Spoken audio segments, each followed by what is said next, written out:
First off, how long have you been in law enforcement for?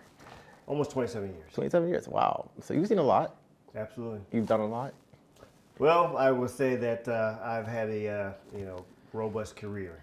I don't know if a lot is everything, but definitely had some great experiences. How would you describe robust? Like, what does that mean to you? Means that worked in every bureau. There is the Administration Bureau, you have the Criminal Investigation Bureau, and a Patrol Bureau. Yeah. Some people have like a singular track experience, meaning they came through patrol, always stayed in patrol. Yeah. I was blessed enough to be able to have all three different major bureau experience. So definitely helps in regards to having a good understanding of your organization. Now, Chief Norman, you're a man of the community. You see people. You were just out at a 50th anniversary church celebration. What does Milwaukee mean to you? Well, it's home. Born and raised. I mean, it's my roots. Very proud of it. Speak it wherever I am at. I believe that having that type of connection brings a level of understanding the needs and understand where to learn about the needs of the community, to be better to respond to community needs, especially as a service-oriented type of organization as a police department. Now, beyond that, I mean, beyond the badge, you are a man, a black man. You are here working the streets. You are someone looking to protect and serve. When we see the events that are unfolding in the world as it relates to the men and women in blue in correlation to people of color, I mean, what are your takes on that? So it's a balancing act. Understanding from a historical perspective, things that we as a department, we as part of an organization should own, but also understanding that, being part of the community, from the community, understand that history, that legacy. So it's a balancing act. Understanding that you need to be professional, be responsive, be engaged, but also that you cannot forget in regards to that there are reasons for anger and frustration, and not walking away from that conversation, but also making sure that you're a part of the conversation rather than being talked about in regards to that conversation. Now, I know you probably aren't walking the streets of the beat as much as you used to 20 years ago. I don't even think I still am with my community engagement, but that's okay. No, I love it. No, as you should be. I mean, you Right. are engaged. I mean, you said, people are, one, angry or frustrated, but most of all, this is home to a lot of people, right? Absolutely. What are people saying? I mean, when you're out and doing your community engagement, what are you seeing? What are you met with? I would say the first thing is appreciation.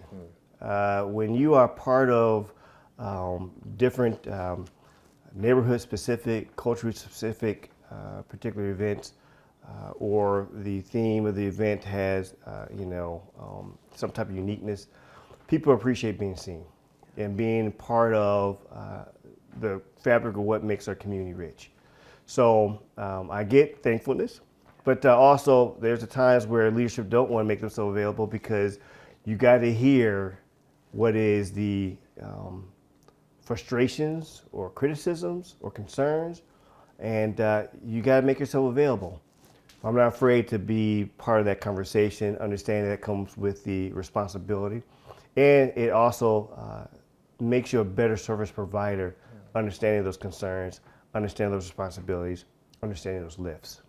What's the saying? Heavy is the head that wears the crown. Well, I guess, we talked about my marriage to my wife over 20 years. I don't know who wears a crown bigger, so I think I defer to her, but absolutely. No, I mean, absolutely. When you think about your family, when you think about being here in Milwaukee, and then you have to turn on the news or whatever you're watching or listening to, I mean, this won't be I pray it's the last time we have to sit here and say someone at the hands was allegedly killed by police, Right. As an officer of the law, as in this capacity, when you see that, what are your immediate reactions? So first is always having a level of empathy for those who have to deal with the pain and the frustration of seeing these particular type of activities take place. So my thoughts always to the family, the victim's family, how to recognize that there is pain and frustration, and a level of understanding where the accountability comes from.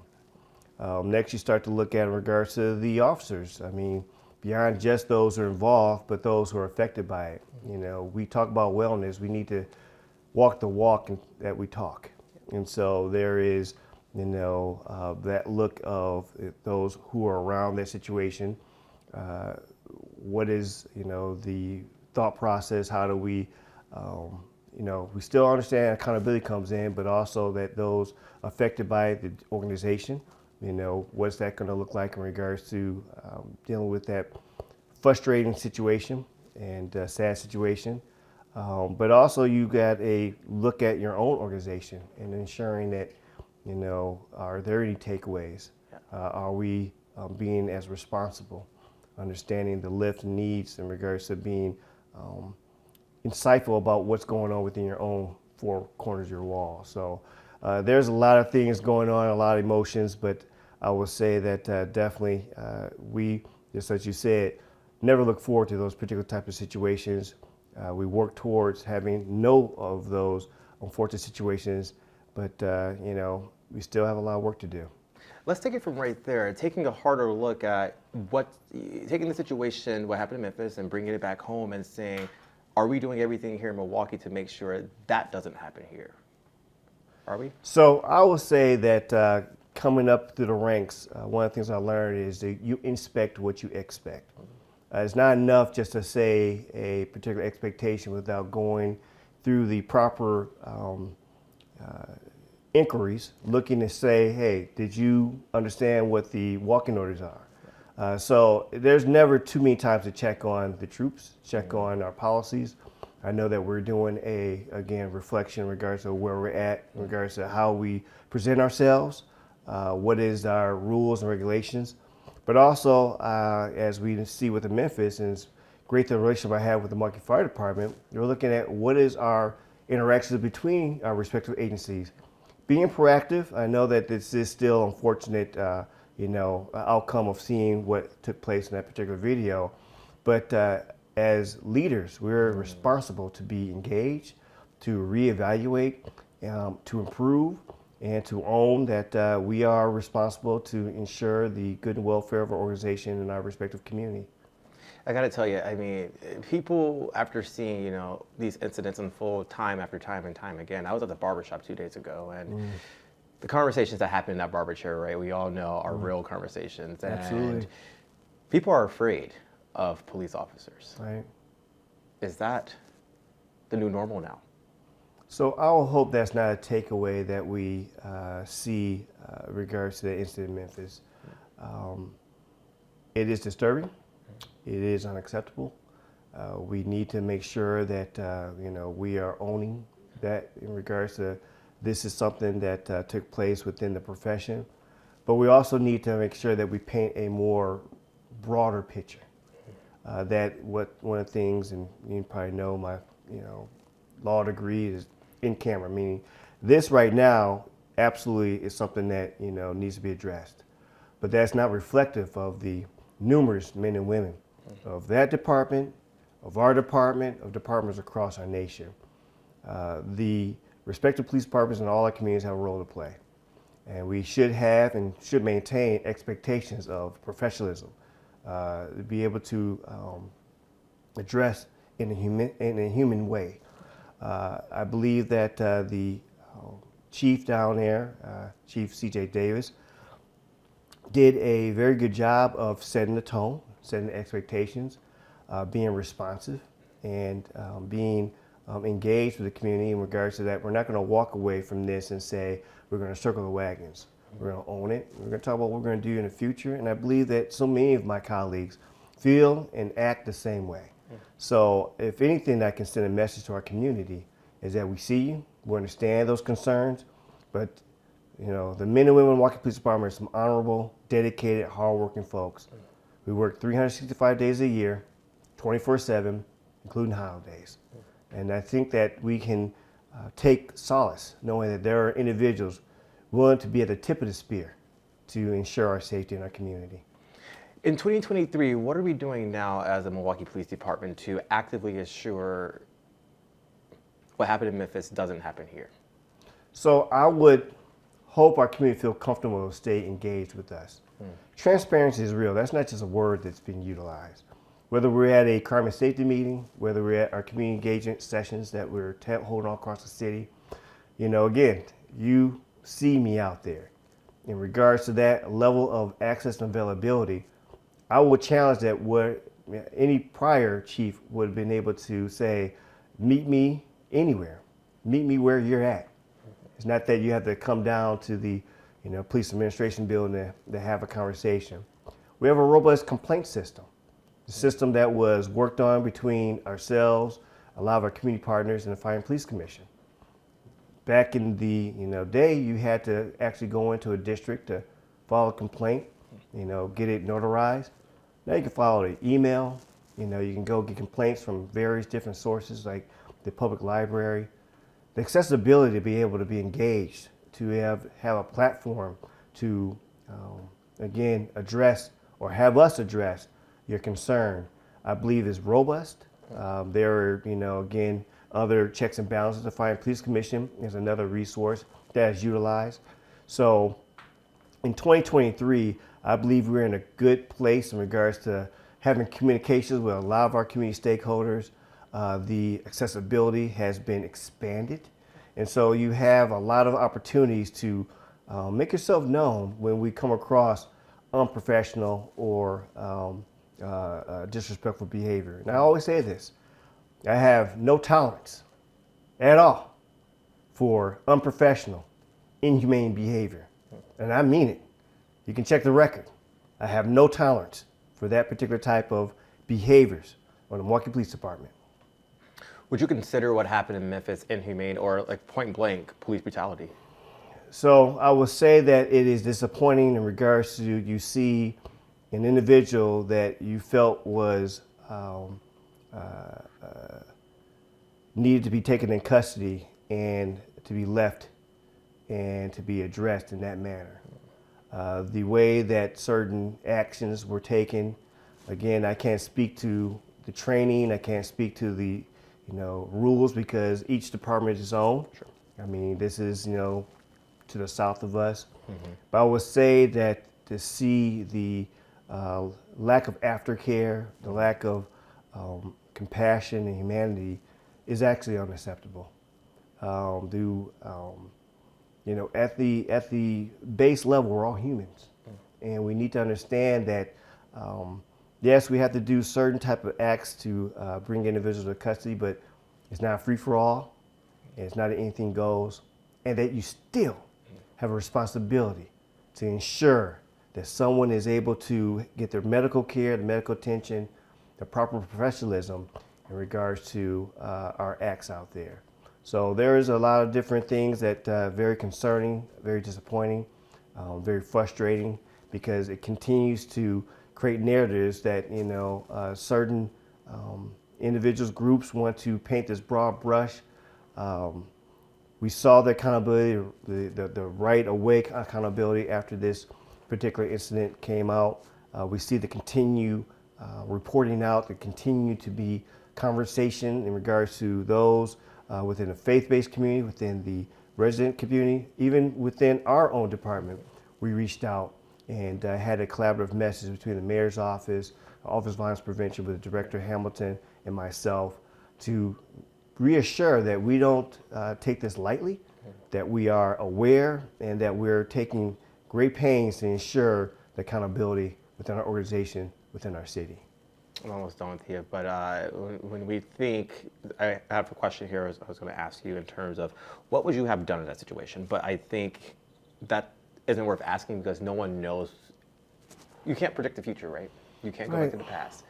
But what I do want to ask you is, have you ever been in a situation similar to that with other officers where they were using excessive force and you're like, wait, hold on, we can't do this right now. Right. I need to pull you back. Right.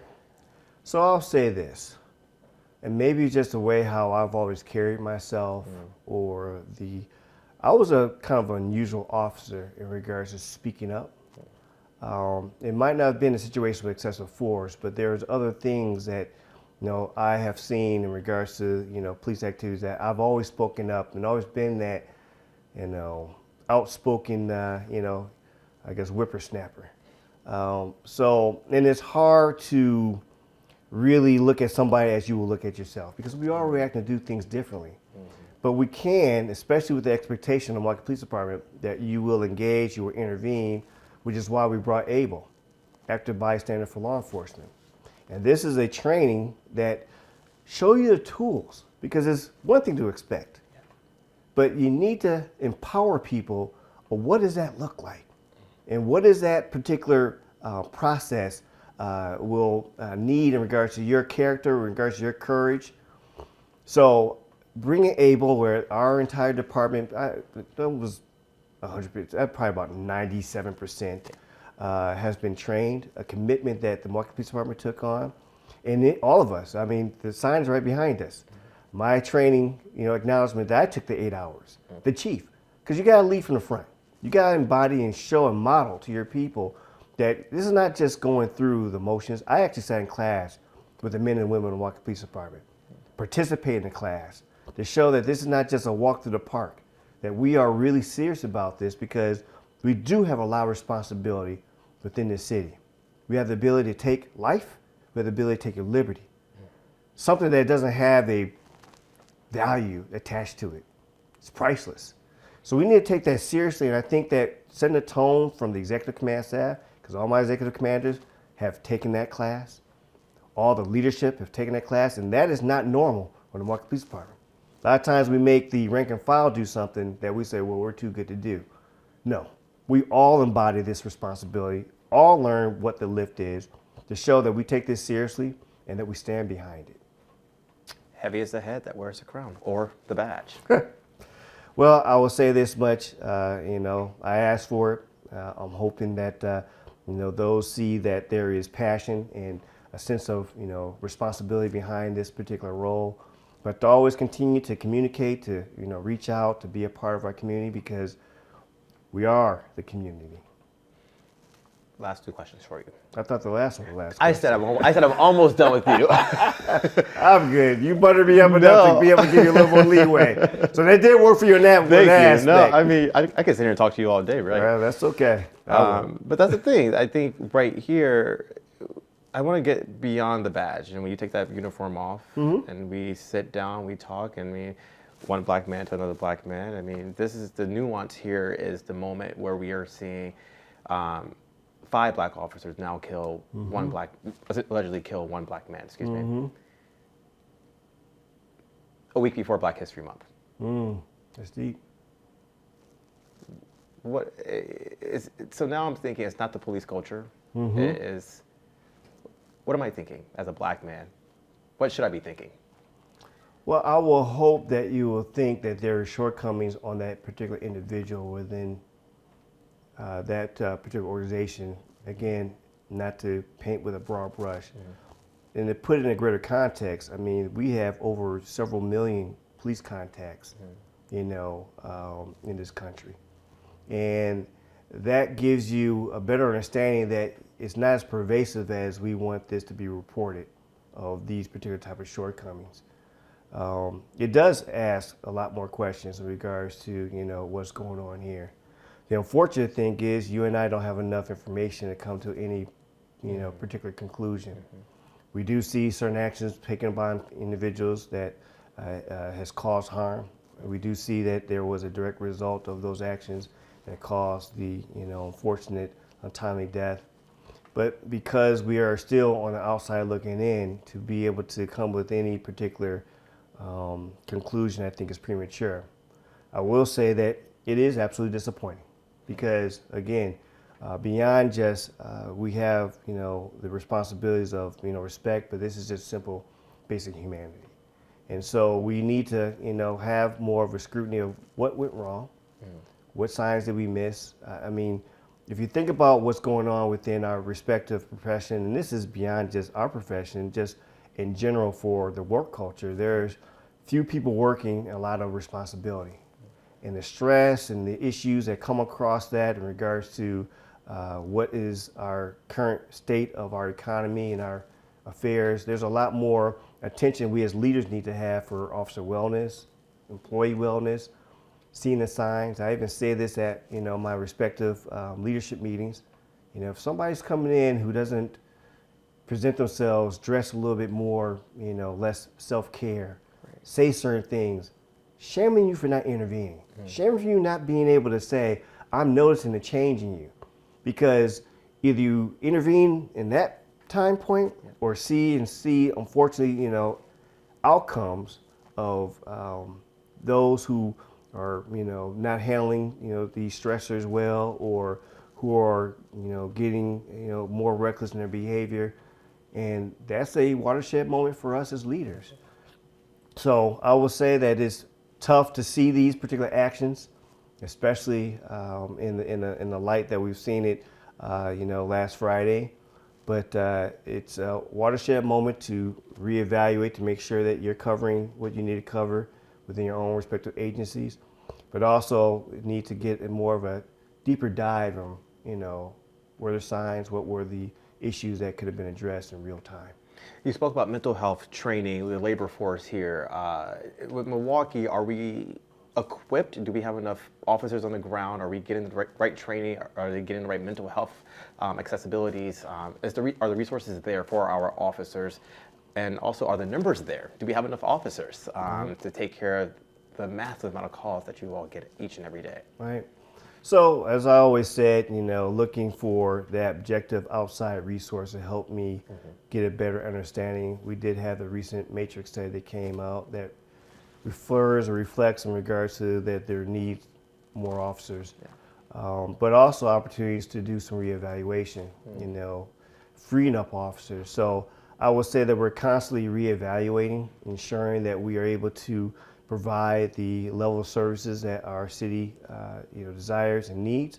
I will say that we do have a class in-house right now for officers, and we're getting prepared for another class to come out. So blessed that the city officials, the Fine Police Commission, and the mayor is all supportive in regards to continue to bring in new energy or new blood. But it is a challenge. I mean, we do see some of the challenges in regards to the homicide, in regards to something that no leader should be ever proud of, in regards to breaking those type of records. But we are working with our community, putting together a strategic violent crime plan to ensure that we are showing our public we understand this lift, and we're going to respond to it appropriately and show you what we're doing, just so that people understand that we're not asleep at the wheel, and that we understand that no matter what, safety is paramount within this city, and we're going to ensure that. What is your hope for 2023 from your officers for the community of Milwaukee? That we continue to engage, that we continue to communicate, that we continue to make sure that we are being as